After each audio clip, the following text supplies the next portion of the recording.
Hey, experts listeners, I want to key you into something that we do very special here at Ops Experts Club, and that's a masterclass. We have a free masterclass called Foundations That Scale. And the great thing about this masterclass is it's for operation professionals who are growing businesses. One of the most dangerous things you can do as an operator is grow businesses on a foundations that's not stable. So in this particular masterclass, we take apart all of the inside pieces of your team, your tech, and how they're using time. And we make sure that you're building on a foundation that's stable. So if you want to check out a great masterclass completely for free, go to foundationsthatscale.com. We'll see you there.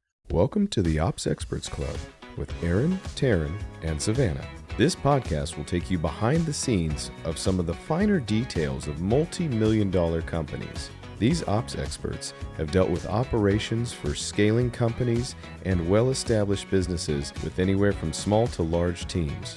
If you've ever been deep into the details of a major company, then you know how much it takes, and these conversations are just for you.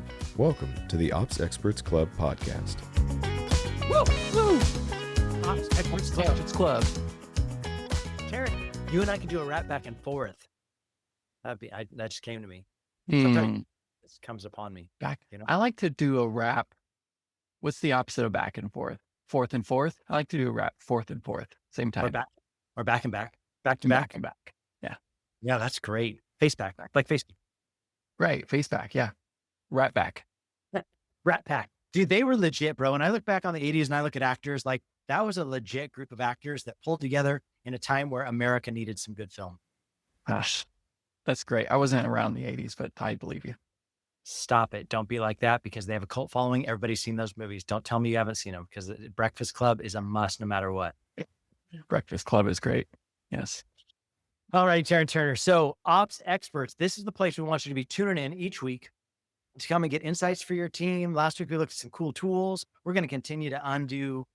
We're going to continue to roll out for you, kind of pull back the curtain, a little bit like Wizard of Oz, another ancient throwback to old people, but like pull back the curtain, let you see what's going on behind the curtain and help you develop out your operations in a way that is functional and easy and efficient. That's our goal here. And today, Terryn Turner, I thought it'd be good for us to talk about project plans. That's great. I love project plans. And if you stay to the end, we'll probably even score a touchdown. We'll shoot a touchdown. Think we'll shoot it? Yeah. Dude, I hope so, bro. I hope we shoot a touchdown on this episode. That'd be amazing. Because project plans are a home run. Dude, there it is. Terryn, double sports reference. I am so proud of you. But you are so funny because you kind of are a sports guy. If there's anybody that should be mocked on this show for not being a sports guy, it's probably me. But I appreciate you trying to take the fall for me. You're great at air hockey. Dude, I do kick butt at air hockey. Also, table tennis. I'm not going to lie. I mean, just don't. And pool. Like I could bowling.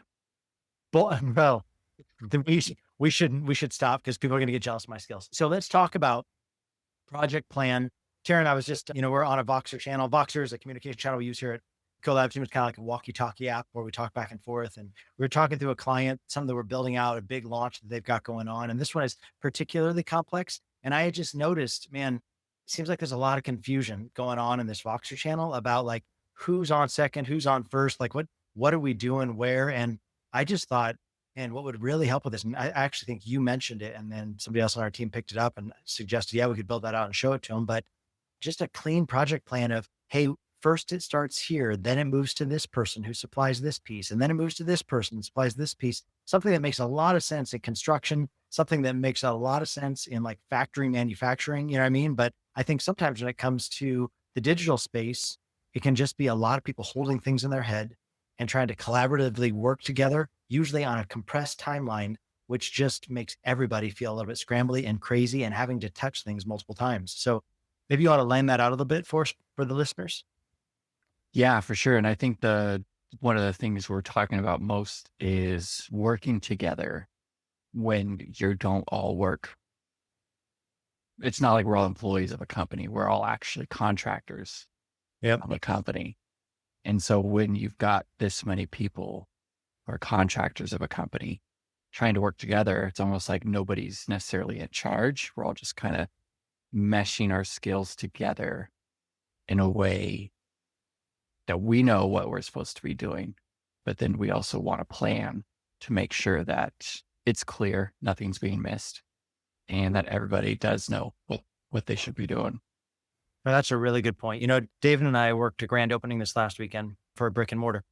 And it's just different when you're in person with the people that you're working with, right? Where you can assign different people's zones. Hey, you work over there. This is your roles. Stay in your lane. Don't get out of your lane. This thing's only going to work if we play like man-to-man defense, right? So you work that role. You work that role. David and I were, doing the running the cash registers, and it was a huge grand opening and hundreds of people lined up outside and bringing in a certain amount of people at a time, and long lines. But it was like, it worked because everybody understood their role and you're looking each other in the eyes and you can talk right there. And there is a power to physical team and people all in the same space. But in the digital space, what happens a lot of times, I think, is you could be working with people in different time zones. You could be working with people that English as a second language for some of the pieces of it. There's a lot of complications of just not being in same proximity.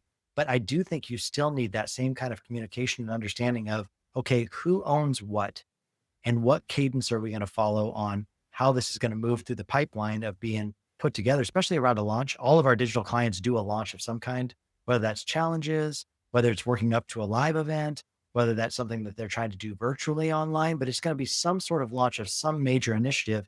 And unless you're all working from a plan with clear roles and responsibilities, and I would say a solid timeline of when it passes to the next person doing the next piece, it can get really scrambly really quick. And a lot of times for most visionaries online, and we've talked about this a lot on this show, sometimes the downside to being a visionary online is you can think it and expect it all in real time rather than a physical product to manufacture and then be able to put out in stores and then be able to sell. Like that's a longer timeline. But when you're selling something virtually, I literally can have the idea, push it to the creatives, to my team, start marketing it online even before I've built it, which makes every timeline feel super compressed because we don't give us enough time to actually roll it out and really work it through to make sure it's going to work well.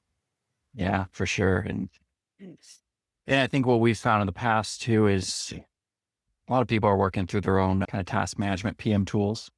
Yep. And so one of the easiest ways for us to do that is just create a Google Sheet with some easy checkbox, task name, what the category, what the bucket is, and who's responsible and by when. Yeah. That can be just an easy shared working document. Aaron even mentioned too from the 80s, just like a rock and chisel if you don't even have the computer. Was that like the 1780s? Come on now, stop that. Don't be that way. But I really so let's break this down. I've seen, I had a visionary push me over a list this week. A name, if I dropped here, everybody would know it, right? Push it over to me this week. We run his ops, big thought leader in the space. And it was all handwritten notes. And it was a checklist from him of something he's going through. So I don't want to down talk. If you're still working on paper, great, work on paper, but work on something and then share it with everyone so that we're all working from the same book. Otherwise, if we're playing to a different sheet of music, the song's going to turn out all wrong, So I would say, even if it's paper, start with paper. If you technology intimidates me, that's okay. The bigger your team gets though, the more you're going to want to probably move to a cloud-based solution. So then maybe move into a Google Sheet, some universal, doesn't cost you any money. Create a Google Sheet that, like Terryn said, it walks through step by step, everything and a date it needs to be delivered by. And then to Terryn's point, brilliantly put, by the way, if you want to move to a task management, a project management tool, I think that the nice thing about that is it's all encapsulated in one spot and you can have a lot of good conversations and a lot of good push and pull, because sometimes you can finish your part and you want to just move it forward. And it's nice to be able to have that all concisely recorded in one spot that you can templatize. And then next time you have your next launch, you just duplicate it, roll it out, change your dates and assign it to new people. And it's already built out there. Beautiful thing when it's done right. Chaos when it's not. Not only done right, beautiful thing when it's done right and followed, right? How many beautiful project plans have you and I seen that were built out amazing, watertight, incredible. Nobody's living to it. And then it's just as much chaos. Yep. I mean, it's definitely a reason why project managers' job was created. People do have a hard time just following a plan together. And I think, to your point about us all being contractors, I would say contractors who are specialists, right? We're all a specialist in our own lane. So you have the front end where I would say first has to start with strategy, right? Some visionaries are great at strategy. Some other visionaries need to work with actual strategists, like somebody that's going to come in and help with their revenue, like maybe a fractional chief revenue officer, which I know we know several of those. If that's a place where you're struggling on just vision for your company and somebody coming in and just helping you unlock some of that, and we would love to give you referrals on that. But starts at the top with strategy. Okay, this is what our goal is. Like I love the whole idea of DOD, like definition of done. Like what are we trying to accomplish here, right? So this is the strategy. And from there, what's the cadence of who needs to create what? So then from there, typically it's going to need to be pushed to somebody doing marketing, right? That's create something that's going to be able to verbalize what we're trying to accomplish in a way that can communicate that and get people on board so we can start sharing it. And then we're going to need to build out whatever the mechanism is behind what that copy is going to have to travel on. If that's a landing page, if that's a funnel, whatever it's going to be for you to be able to share something with people that's a call to action. And on the back side of that is going to need to be all the moving pieces of, they give you their yes. What does that yes mean? Are they registering for something? Are they being given a link to go somewhere? Are they buying something? Is it going to need to be something that's delivered and all the communication that comes on the back of it? Are they going to be brought into a community that now they need access to things and they're going to need to be able to sign up for stuff? And is that all going to be teeing up to an offer that's further downstream? Or maybe you're going to give them tickets to your next live event? Like there's a bunch of different moving pieces. And if you can list all of that stuff out and commit it to the right specialist and have the right specialist work on their part first, and the project manager is moving it along from specialist to specialist, holding them accountable, I think that that's where really the magic happens. That was a lot of magic. I liked that. Dude, that was, bro, like, I don't know if you've seen those magicians. What were their names in Las Vegas who did the tiger stuff with the tigers, where they were like working with tigers, but they're also magicians? Oh, Hansel and Gretel. Oh no, but that was a great story. I love that. That's a great story. I don't remember their name either. Yeah. So I think kind of the point we're getting at too is you're going to find that somebody at least needs to own the checklist. Even if you're Siegfried and Roy. Siegfried and Yes. Roy. Okay, sorry. It was close. Sorry. Hansel and Gretel is almost like there. Go ahead. Somebody needs to own the checklist to make sure things are being hit. Even if you're not the one responsible to do the thing, somebody just needs to ask if the thing's been done or is going to be done, or if it's late, or just pushing people to say, hey, this needs to be done still. You're still going to kind of need somebody in that role. And I would say, let's say you don't have somebody in that role right now and you're like, Aaron, so I've got to do all this hiring now. I'm getting overwhelmed. There's a reason why I don't put these lists. I just hold it in my brain and I just tell people what I want them to do. I would say at least some sort of consistent check-in, right? Like once a week meeting where we pull up the project plan and we talk through where are we at with this? Hey, so we were supposed to get this done. We talk about it on the show a lot, level 10 meetings. I don't know if it has to be a fully developed out level 10 meeting, but at least like a launch meeting where we pull up the project plan and hold people accountable in a group setting so that it can't just be them kicking the can, right? Sometimes when you work with specialists and they've got too much on their plate, they give you a spin of it just to get you off their back momentarily. But it's like, no, I need you to look me in the face and tell me, is this done or not done? Like, did you meet your deadline or not? And if not, what's the next deadline? And if you can't get it done by the next deadline, do we need to talk about somebody else stepping in? Because we can't have you choke out the whole project because we can't get it off of you, But there is, I know, like the conversation we were having just before this podcast was, somebody on our team who's having to touch a part of the project over and over and over again because we don't have the right pieces. And so then it's shuttled down to us, but then they have to build out shells and then they've got to come back and redrop in copy and redrop in pieces, where it was like, if we had just received copy from the get-go, then we would have everything we needed so that when our team engaged further on down the pipeline, something like a Gantt chart, I know a lot of the platforms, I know Asana is one we advocate for a lot. And in fact, I'll drop just a link in the notes for Asana, but Asana is something we advocate a lot. And the thing that I love is it'll show you a bunch of different views. All of them do it at some level though. Monday.com, Teamwork, anything, ClickUp, any of the ones that are out there are going to show you multiple views because different people's minds work differently. I love spreadsheets. A lot of people don't, so can I put it into something that's going to be a little bit more visual for you to be able to see and like move left to right in columns? Can I some sort of charting or Gantt charting where it's like, no, I can't even touch my part until the guy above me pushes down whatever he has. And then it engages my timeline. And then my timeline is this set of dates. And then I've got to stop time because there's somebody behind me in the chain of command that I'm going to push my stuff down to. But I think, and at the very end, we talked about it a little bit today as well in our conversation, T, is the need for somebody who's going to run quality control. So after everything's built by all these different specialists, who's the one that's actually chasing it down from point of entry to point of exit to make sure that everything is firing correctly? Mm-hmm. Yeah. Just because it's done doesn't mean it was done right. Yeah. Amen, brother. That is 100% accurate and true. Yeah. Or usually what we're experiencing is change of information in the middle of the process. So it doesn't always make its way to everybody Oh, until man. it's been completed and reviewed. It's a great time to make the change. Those of you who may be listening that are strategists, please just know this.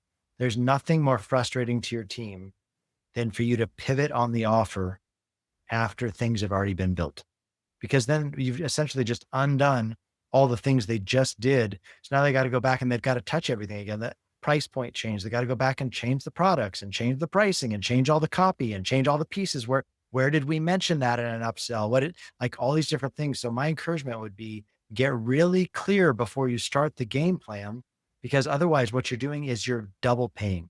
And usually that's the language that speaks most to visionaries is, hey, listen, if you want to pull a bunch of weird pivots and a bunch of like last minute knee jerks and a bunch of different changes that you want to do last minute, that's fine. Just realize it's probably going to double the cost of the build, right? Because they already did it once. So for you to send them back to twice, do they work for you? Yes. Should they try and come with a good attitude? I would say yes, because you're paying them. But finally, the third piece, I didn't even give you 1, 2, 3s, but finally, I would say, realize it's going to cost you more because nobody likes redoubling effort just because you didn't have enough forethought to think all the way through the pipeline. So maybe, I know, Terryn, you've got some great one sheets where you're like, hey, this is the first question and it leads next to this question and it leads to this question. And as people build it out according to the form, that actually informs anybody building of all the pieces they're going to need. I think that's a brilliant way to do it as well. Yeah. So now we're talking about after building it, you're kind of putting all the resources in one location to be shared with everybody as well. So that's the great thing to add there at the end, because everybody's going to need that info, whether they're on your team, somebody else's team, salespeople, customer support people. Everybody needs to know, your email specialist needs to know who to exclude in their email list. Somebody might have FAQs, or maybe they need the link after the sales page expired. So it's just a great data resource hub of the entire process and everything you've built and everything you've got so far. And this is the name, the date, the page, the Zoom link, the backdoor link if people have trouble, product, the sales page, the coupon code to test it, the thank you page, the email they get, everything. Yeah. The FAQs, right? Because inevitably it's going to probably border some other product that you offer. And the first thing your customer service people are going to deal with is, hey, how does this impact my purchase that I made with them 6 months, a year ago, 2 years ago? Is there any kind of special deal I get? Or I see that you're giving away some of the things that I bought last time. Is there some sort of like access that I should be having as well? I think your customer service people need those kind of information. And what I've noticed a lot of times, visionaries don't like slogging in the weeds like that. So I would say there's 2 different ways you can look at that. Either you want to hear the pain points before they hit us, right? Because the worst thing you can do is turn the thing on and not have good answers for your people, because that's just going to frustrate the consumer, right? So I know you may not like to hear these things before we get there, but I promise you're going to save a lot of pain. So either you want to hear them and you want to speak into them, or you're going to deputize somebody to make those decisions for you. And you're just going to have to deal with the consequences, whether you agree with them or not. And I would say you need to ask yourself, what kind of person are you? Are you going to try and micromanage this thing, or are you just going to release it to somebody else and they're going to make good decisions and you trust them and they know your brand and they know your spirit and they know what you want to see? And yeah, they may not make the exact decision that you would have made put in the situation, but you didn't want to be put into the situation. So we're removing you from that. That's great. Let's keep your energy where it needs to be. You be front end of the spear. You be the one out there winning relationships. You be the one out there coming up with new strategy and product offerings. That's awesome. And then leave to us customer support, team organization, us making sure everybody's rowing in the same direction. That's a lot of what Collab team does, is frees up the visionary to be able to travel in their lane as sharp end of the spear, like pushing behind them all of the sales opportunity, but then realize as you push it behind you, there's a lot in there. There's a lot of mess that can come out of that. Trust somebody else that that's their gifting, just like yours is to be out in front. Their gifting is to travel behind you and organize the mess. Keep it all sorted. Keep it all in the right spot. Everybody rowing the right direction and traveling in their lane. Mm-hmm. Yep. And then once you achieve that, beautiful thing. I would say 2 T's, and something that I think that a lot of business owners don't do that I think really helps is if you do some sort of debrief at the end of what was done well and what could be done better. You know what I mean? Like, done well, do betters. And that's not like We're not there. It's not like a bitch fest. We're not there just to complain about things that could, like the sales weren't where they should have been. Now that's great. That can be good feedback, but this isn't so I can beat the sales team for not getting the sales done or the marketing team for not getting enough people in the door. It's like, okay, so how could we have done that better? Should we have started our marketing sooner? Was the hook not strong enough to get people to take action that we wanted to? Was the price point not in the right spot? Did we do any kind of battle testing on other offers that are live on the market right now that we know are performing well? I love Russell Brunson's funnel hacking perspective of let's find a competitor that's doing well with an offer and just reverse engineer it and ask ourselves, are we following those same things? Did it work as well? And if not, that should be educating you for future decisions about strategy of, is this a good offering for our people? Could we have wrapped it different? Was the price point too high? Was the price point too low? I think some sort of like debrief where we can, all the specialists can get together and say, hey, I hated the way this felt, but I loved the way this went. And that way we can just have some honest conversation on how we can make it better every time. Yeah. Yeah. So great. I love a good project plan. It just, I can go to sleep to it. And I love, honestly, when everybody can just stay in their lane and operate in their brilliance. It's a beautiful thing when the visionary realizes they're not an operator and they're there to drop the vision and to get out and then let us build and try and get you the results you want. And then let's vet it on the backside. And if the visionary was unhappy with the results, okay, let's talk about what kind of results were you unhappy with? Okay, well, let us try and fix that. And then I would say, don't try and fix everything. Like, don't try and make a bunch of big shifts next time. Like, let's shift each one. What's the biggest dial we could turn? Let's try that one first. And then if that doesn't work, let's try and turn this next dial. And otherwise you change everything the next go around and it works. And you're like, great, it works. And we're like, great, what worked? Was the price point? Was the pitch? Was it like, where did it go right? And so I think being really intentional and strategic, but when you can find a visionary that's willing to pace themselves, realize we're going to be playing this game for a long time. And I don't have to make all my wins this next offer. Let's just try and make it strategically more victorious than we were last time. I think that's a powerful thing. Yes, sir. Well, Terryn Turner, it's been a true honor and a privilege to talk to you today. I'm glad your camping trip, we didn't even tell the folks about your camping trip. That was so legit. Glad your camping trip went well. I had a great time with my client in Kentucky. Thanks for asking. And if any of you are, we would love to give you just our templatized version of how we use Asana. If you have interested in that, on how we do project plans, you're more than welcome to reach out. Any of the socials, just ask for our project plan. We'd love to be able to show you that and how it works. And we'll drop that information in the notes as well. So thank you for tuning in today. And we'll see you next week here on Ops Experts. See you later.